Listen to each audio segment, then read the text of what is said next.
I am the best shape I've ever been in. I'm in the physically best ever been in. Yeah, because you're on Ozempic. I've never felt lighter on my feet. Well, maybe because you're one of the lightest you've been in years. I'm the lightest I've been in. Oh wow, in probably 22 years. What? Yeah. You know what's really bad though? You know what's really bad for Bert? He does look considerably skinnier. You can tell he looks skinnier, right? Look at his face. His face is definitely thinned out a lot. But you know what's really sad? I wonder if he's done so much damage with the alcohol, he still looks like a drunk. Although he looks really skinny, he still looks like an alcoholic. He hasn't shifted that. You know, usually when you get fit, when you get healthy, you kind of lose a little bit of that fast food face. You kind of lose a bit of that bloat. You lose a bit of that fucking puffiness. You lose a bit about, you just lose a little bit of that kind of, that little tint, that little alcohol tint, that little fast food tint. He still looks like an alcoholic. He still looks like he loves, like he swims in beers. That's the really sad. So I wonder if maybe he might be the only person in Ozempic history who is still drinking, because Ozempic seems to have like a side effect of when you do it, it kind of stops every other addiction that you may have. It kind of curbs it. So then usually people that do Ozempic notice that, oh shit, I'm not smoking anymore. Oh shit, I'm not drinking booze anymore. So I wonder if Bert is the first person in Ozempic history who's actually still drinking while he's on Ozempic. That might be why he looks like that, but he does still look like an alcoholic. Kind of wild. In probably 22 years. What? Yeah. Wait, how much do you weigh? I don't talk about weight now. I've changed my digital footprint, Tom. Oh, big up Shades Cow. You think so? Shades Cow said they actually could put a marathon together and have their fans participate every year. It would probably be fun. Not for sure, but I don't know. I don't really. When I hear people do running events, it's usually because it's tied into what they do. They also run. Like running is a big part of what they do. But I don't necessarily think either person runs. I'm not gonna lie. I know Bert has spoken about running on a treadmill while drinking box wine, but I've not heard either of these guys say they go to run clubs, say they regularly do fucking distance running and to get medals and shit, or they go for park run. I mean, it seems a bit like a grifty. Although they would benefit largely, they would both benefit. Of course, we know that looking at them, physically, they'll both benefit from it. But I don't necessarily remember them talking about running that much. So I wonder what the running has to do. I wonder if the running is like some sort of sponsor, maybe. It seems like a strange thing. Like they're suddenly into like 5Ks. Like why? I don't show my workouts. I don't talk about weight. I don't post pictures of how fucking amazing I look. I just do the work, Tom. Cool. How much do you weigh? I don't know. You know. I'm let's just say 220s. You're in your 220s right now. Yeah. Jesus. And you were 270? Yeah. 275. So you've lost like over 50 pounds? Ozempic's a magical drug. Jesus Christ, man. I've never felt lighter on my feet in my entire life. The fact that he's not bragging about this much is maybe proof that he's on Ozempic. Maybe he feels a bit embarrassed being on Ozempic. But the Bert that we know and how he loves to fucking record every bit of content, every bit of his life, he likes to record it and share it as content. The fact that he's not bragging about this too much is really strange. Wonder what happened. Or maybe he's slightly, or is he maybe upset that he's losing weight? Because now he's losing weight, he also can't drink. I wonder if that's maybe the issue here, but it's strange. The Bert that we know would be fucking, recording every minute of this, documenting every minute of this and sharing this. Why is he so like, vague? He's being quite, hesitant to share how much he weighs and stuff. He clearly looks like he lost a lot of weight. What's going on here? And like the other day, we were in Chicago, in DC, and I got out of my bus. I was just staying there for 2 days. Yeah. And I ran 5 miles so effortlessly that I was like, this is crazy. Here's the other thing. I'm sleeping 10 to 12 hours a night. 10 to 12 hours a night. Dude, on the road, I'm sleeping aggressively, like an 8th grader. Like, are you taking something to sleep? Nope. Tom, and I want to just preface this with So nearly 60-year-old man realizes being healthy, looking after yourself has some really, really strange unintended consequences. Looking after yourself actually can mean that, you know what? You actually sleep better. You actually sleep better. You actually feel lighter on your feet. You feel like you're not dragging yourself around because you've got all this excess weight. Nearly 60-year-old man realizes the benefits of being healthy, the benefits of being fit. Nearly 60-year-old man is preaching to us why it might be important to keep your weight in check and stuff. Oh, this is brilliant. Disgusted by sobriety talk. That's all that's in my feed. That's all that comes my way is some broken toy telling me how to live my life. Some fucking ex-whore from Philly telling me how to fucking optimize my life and telling me about BPC 157 and testosterone. You're so late to the fucking game. All of you fucking... That sounded very pointed. Back when I was drinking... Okay. The sobriety thing is angering him because he can't drink, innit? Because I've heard people say, if you're on Ozempic and you try and drink, it actually makes you gag. It actually makes you want to vomit. You feel quite sickly. Not just people, if you people in stream it right. Like, you can't physically drink. Like some people, they physically cannot drink. They try to, but their body rejects it. You almost kind of like throw up. I'm loyal to a default. Big up Star Disease. You won't believe this, but being sober is good for your health. Exactly. Also, a lot of you won't believe this, but when I was 22, I got involved with the Russian mafia. Exactly. Hold on, let me take my shirt off for this one. Exactly. Hold on. So I wonder if that's why he's having this negative reaction against seeing other pages share sobriety talk, because it's reminding him that he can't drink. That might be his reaction that way. You know what I used to do? I'd bring a water bottle full of vodka, and then if I didn't suck a guy's dick before the show started, and you're like, you're on a different page than I am. Okay, stop. Oh, big up Jack Donny Jr. He says, it doesn't do that. More like it just, you don't want it. Easy to power through it. It just like food. Okay. No, I've heard it from you. I don't know. I've never taken Ozempic, but I've heard from people who said it. They've said it kind of makes you want to gag or something. But if you're saying it doesn't, I guess it doesn't then. Big up Jack Donny Jr. Doing these testimonials. That's all I get. My whole feed is sobriety talk, and I'm exhausted. The only person I listen to when it comes to sobriety is Nick Swartzen.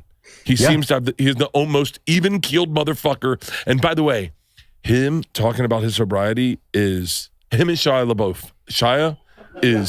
Shia was refreshing when he talked about freedom and wanting.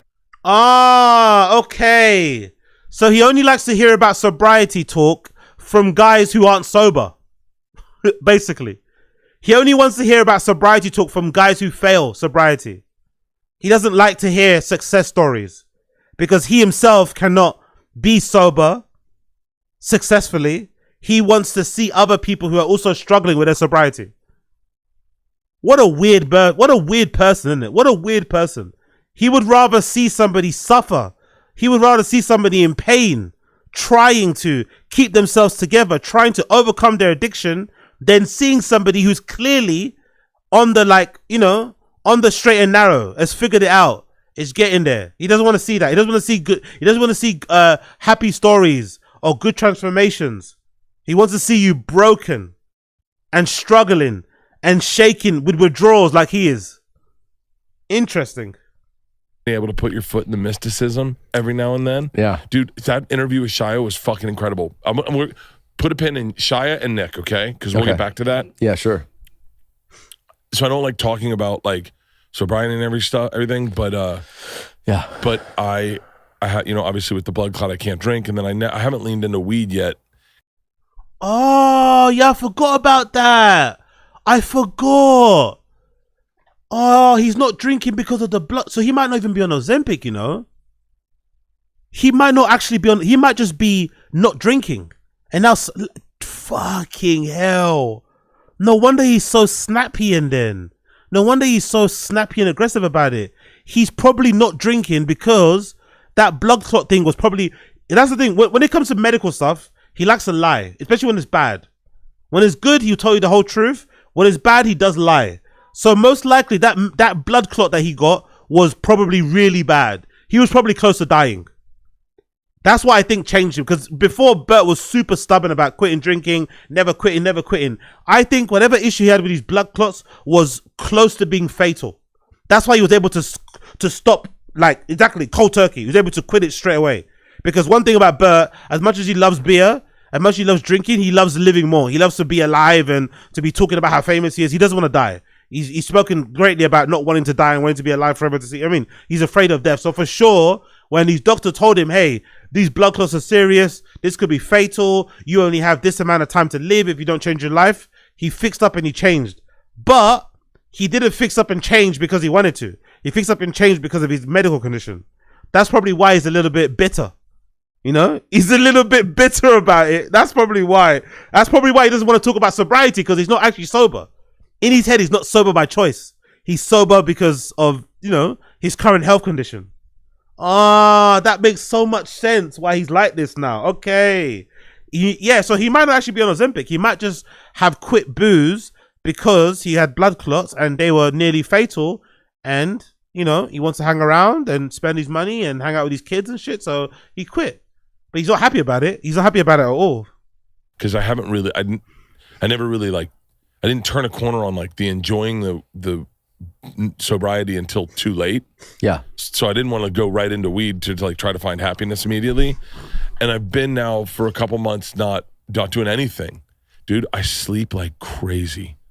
This guy that was taking he was taking Xanaxes on planes, drinking on airports, drinking everywhere, drinking in the pool, drinking there, drinking here. Suddenly he's realized the benefits of like not drinking so much.